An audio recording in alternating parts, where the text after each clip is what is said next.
Assalamualaikum warahmatullahi wabarakatuh. Bertemu kembali kita pada pelajaran bahasa Indonesia. Bagaimana anak ibu? Masih semangat belajarnya? Tentu masih semangat belajarnya. Dan selalu jaga kesehatan kalian. Pelajaran pada hari ini masih meneruskan materi teks eksplanasi. Mudah-mudahan anak-anak ibu sudah paham apa itu teks eksplanasi. Sebelum kita meneruskan materi, mari kita bersama-sama mengulang kembali pelajaran minggu kemarin, yaitu kita membahas kaidah kebahasaan pada teks eksplanasi berupa 1. Menggunakan kata yang bermakna denotatif. 2. Menggunakan konjungsi kausalitas dan kronologis. 3. Menggunakan kata keterangan waktu. 4. Menggunakan kata benda. 5. Menggunakan kata kerja pasif. Di dalam teks eksplanasi sering dijumpai kata teknis atau peristilahan sesuai dengan topik yang kita bahas. Anak-anak ibu sekalian, pertemuan kali ini kita bersama-sama mempelajari materi menentukan pola pengembangan teks eksplanasi. Dalam mempelajari materi ini, tujuannya adalah kalian mampu menentukan pola pengembangan dalam menulis teks eksplanasi. Untuk lebih jelasnya, anak-anak ibu sekalian, simak dan pahami dengan seksama penjelasan dari Ibu Yuliana. Assalamualaikum warahmatullahi wabarakatuh. Alhamdulillah pada kesempatan kali ini Ibu masih bisa mengajar di kelas kalian. Sebelumnya Ibu ucapkan terima kasih kepada Ibu Dalillah yang telah memberikan kesempatan untuk Ibu bisa mengisi pembelajaran di kelas kalian. Materi kita pada hari ini masih berkaitan dengan teks eksplanasi. Hari ini kita akan belajar tentang pola pengembangan dalam teks eksplanasi. Pola pengembangan dalam teks eksplanasi terbagi menjadi dua. Yang pertama, pola pengembangan sebab akibat. Yang kedua, pola pengembangan proses. Nah, nanti di sini kita akan membahas bersama-sama satu persatu tentang pola tersebut. Yang pertama, pola pengembangan sebab akibat. Di dalam sebuah teks eksplanasi, pola ini dapat dengan mudah kita temukan karena ia memiliki ciri-ciri yang dapat memudahkan kita dalam mencarinya. Dalam hal ini, sebab bertindak sebagai gagasan utama. Apakah kalian tahu apa itu gagasan utama? Gagasan utama adalah ide dasar atau sebuah inti pembahasan yang tertulis di dalam sebuah paragraf. Gagasan utama biasanya terletak di awal kalimat atau di akhir kalimat. Di awal kalimat disebut dengan paragraf deduktif, sedangkan di akhir kalimat disebut dengan paragraf induktif. Sedangkan akibat di sini bertindak sebagai perincian pengembangannya. Oleh karena itu, pola ini dapat kita pahami, dapat kita kenali dengan baik apabila kita mengetahui ciri-ciri dari pola pengembangan sebab akibat ini. Namun, di dalam sebuah teks eksplanasi, pola ini bisa juga terjadi sebaliknya. Di dalam sebuah teks eksplanasi, paragraf pertama yang mengandung sebab biasanya menjelaskan tentang suatu proses terjadinya peristiwa alam maupun peristiwa sosial. Nah, biasanya dijelaskan dengan menggunakan kalimat yang lebih spesifik dan terdapat istilah-istilah khusus di dalamnya. Kemudian disambung dengan paragraf selanjutnya yang menjadi pola akibat dari suatu peristiwa yang telah disebutkan di awal paragraf yang pertama. Dan itulah yang memudahkan kita untuk bisa mengenalinya.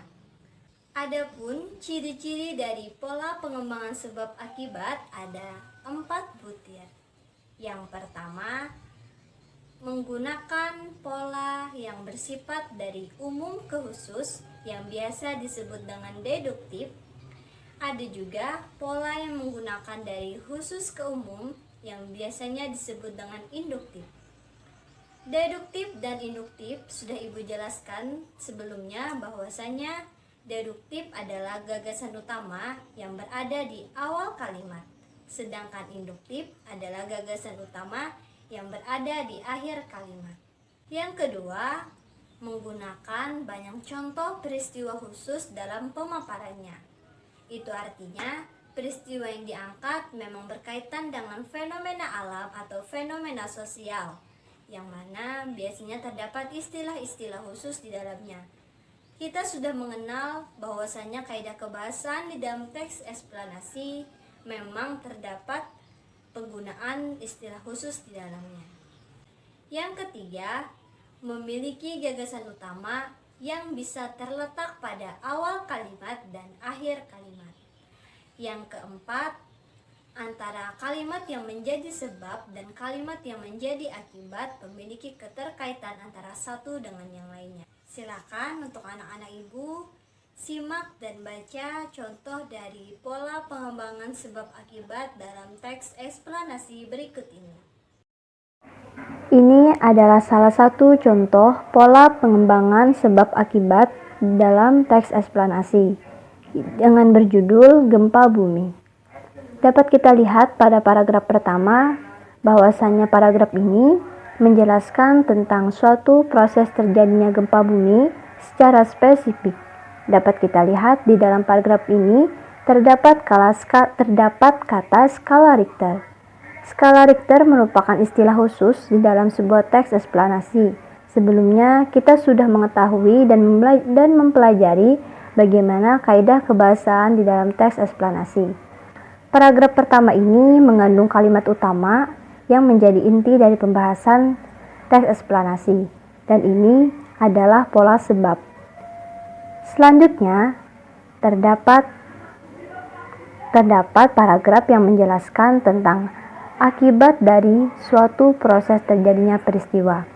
Di sana terdapat kata mengakibatkan, yang mana ini menjadi pola akibat di dalam sebuah teks eksplanasi.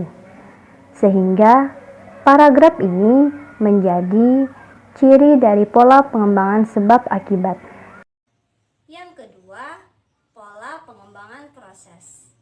Proses adalah suatu tindakan-tindakan atau perbuatan untuk menciptakan atau menghasilkan sesuatu dari suatu kejadian atau peristiwa. Pola pengembangan proses menjelaskan tentang suatu proses yang berhubungan dengan terjadinya sesuatu atau cara melakukan sesuatu. Di dalam pola pengembangan proses ditandai dengan adanya kata penghubung atau konjungsi yang berupa kata mula-mula, kemudian setelah itu, dan lain sebagainya. Silakan simak dan baca contoh pola pengembangan proses dalam teks eksplanasi berikut ini. Ini adalah salah satu contoh bentuk pola pengembangan proses. Dapat kita lihat bahwasannya di sini menjelaskan tentang perkembangan telepon dari tahun ke tahun. Dapat kita amati bahwasannya paragraf ini dimulai dengan kata 20 tahun lalu, yang mana ini menjelaskan tentang proses bagaimana awal mula telepon. Kemudian terdapat kata 2 tahun terakhir yang menjadi pendukung, yang menjadi kalimat penjelas dari penjabaran dari kalimat di awal tadi.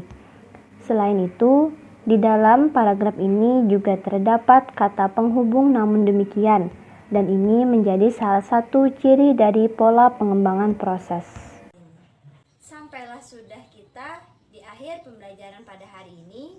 Adapun kesimpulan yang dapat kita ambil dari materi pembelajaran pada hari ini yaitu pola pengembangan di dalam teks eksplanasi terbagi menjadi dua. Yang pertama, pola pengembangan sebab akibat. Yang kedua, pola pengembangan proses. Adapun pola pengembangan sebab akibat ditandai dengan adanya gagasan utama yang berada di awal kalimat atau di akhir kalimat. Selain itu, terdapat adanya istilah khusus di dalamnya. Sedangkan dalam pola pengembangan proses ditandai dengan adanya penjelasan-penjelasan yang begitu detail tentang suatu proses, terjadinya peristiwa, dan juga terdapat adanya kata penghubung di dalamnya. Mungkin itu saja yang dapat Ibu sampaikan. Semoga pembelajaran kita pada hari ini mendapat keberkahan dari Allah Subhanahu wa Ta'ala, agar ilmu yang kalian dapatkan pada hari ini dapat bermanfaat bagi kalian sendiri dan juga bagi orang lain. Ibu harap kalian tetap semangat belajarnya, walaupun harus dari rumah. Tetap jaga kesehatan. Semoga kita semua dihindarkan dari wabah COVID-19. Semoga pandemi ini cepat berakhir, kita semua dapat berkumpul lagi, dapat melaksanakan kegiatan pembelajaran secara normal. Amin ya rabbal alamin. Sampai bertemu di pertemuan selanjutnya. Wassalamualaikum warahmatullahi wabarakatuh.